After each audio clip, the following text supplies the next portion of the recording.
Kahal Kadosh Venirbad, je partage avec vous les premiers mots de la Haftarah de Nitzavim et Vayelech, qu'elles soient d'ailleurs séparées ou ensemble.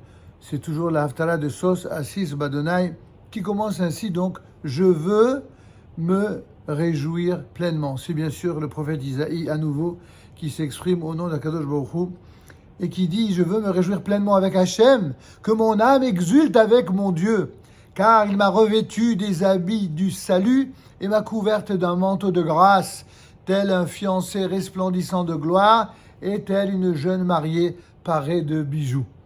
Car tout comme la terre fait pousser ses plantes et un jardin fait germer ses graines, ainsi l'Éternel, mon Seigneur, Hachem, Elohim, fera éclore le mérite et la louange face à toutes les nations. » C'est ainsi, mes chers amis, que la septième et dernière Haftarah, dite de consolation, décrit l'exaltation de la rédemption, cette fameuse rédemption de la fin des temps, mais évoque également l'exil et ses dernières péripéties. C'est ainsi que lorsque Akadosh Baruch Hu va déclarer pour l'amour de Sion, je ne garderai pas le silence. Les Ma'an Sion lo echishe ou le Ma'an Yerushalayim lo eshkot ad yetze kandora tzidkah vi shu'atah kelapid ivar. Je vous demande vraiment de méditer sur ce qui est peut-être l'essentiel du Nach et de cette Haftarah, particulièrement des prophéties donc d'Israël, à savoir, pour l'amour de Tzion, je ne garderai pas le silence, et pour Jérusalem, je n'aurai pas de repos, jusqu'à ce que son mérite apparaisse comme une grande lumière et que son salut s'embrase comme un flambeau. Mais qu'est-ce que c'est que cette phrase finalement si énigmatique, si on regarde chaque mot? Ici, il y a un véritable héritage, exactement à la manière dont Moshe Rabbeinu l'a exprimé dans Parashat de Nitzavim Vayelech. Nous voyons ici que Isaïe nous donne également en héritage quelque chose qui doit caractériser ceux qui sont les véritables représentants du peuple d'Israël, que ce soit bien sûr en Eretz Israël même, mais même en dehors d'Eretz Israël. Tout juif de monde qui a l'ambition ou la prétention de représenter des institutions ou des membres du parti du peuple d'Israël, il doit être totalement faire corps et âme avec la nation d'Israël sur sa terre. Tout représentant qui aurait l'audace et l'outrecuidance pour paraître devant sa cour d'amis, de collègues, de connaissances politiques ou autres, et bien de dire ce que les oreilles antisémites ont envie d'entendre pour tout simplement être accepté, alors celui-là n'est rien d'autre qu'une sorte de traître à la nation d'Israël, et j'ose dire qu'il est aussi un traître pour ceux-là même qu'il est censé représenter. Et je ne parle pas simplement des Juifs, mais de ceux avec lesquels il entend entretenir des relations. Non, mes amis, comme nous le disions pour notre enseignement sur la paracha, le peuple d'Israël, c'est pas en prétendant à l'idolâtrie, ça n'est pas en reprenant des voies, des idéologies qui proviennent de nations étrangères qui se sont toujours comportées en ennemis d'Israël.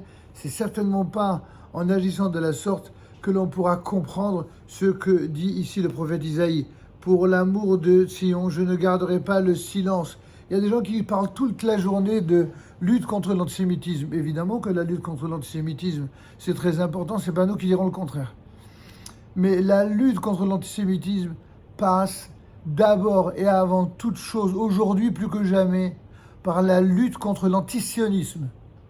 Celui qui n'est pas farouchement opposé à toute forme d'antisionisme, sous prétexte d'idéologie, qu'elle soit d'extrême droite ou d'extrême gauche, et qu'il privilégierait une aile plutôt qu'une autre par propre souci personnel, alors celui-ci serait bien sûr dans l'erreur et commettrait beaucoup de dommages au sein de la nation d'Israël, que ce soit celle qui vit en Israël ou celle qui vit à l'extérieur. En effet, on voit ainsi que lorsque Akadosh Baruch Hu déclare « Pour l'amour de Sion, je ne garderai pas de silence », que dit le Targum Yonatan? Le Targum Yonatan explique qu'il donne ici un avertissement. Tant qu'Israël sera dispersé, le monde ne connaîtra pas la tranquillité. Quand on dit le monde, ce n'est pas le monde juif seulement, c'est le monde entier. La tranquillité du monde dépend de la tranquillité du peuple d'Israël. La tranquillité du peuple d'Israël dépend de la présence du peuple d'Israël avec sa Torah et ses mitzvot en terre d'Israël pour que de là-bas puisse jaillir la lumière. Rappelez-vous de cette fameuse prophétie qui disait Ki mitzion tetze Torah udvar Adonai Yerushalayim. C'est de Tzion que sortira la Torah et la parole de Dieu de Jérusalem.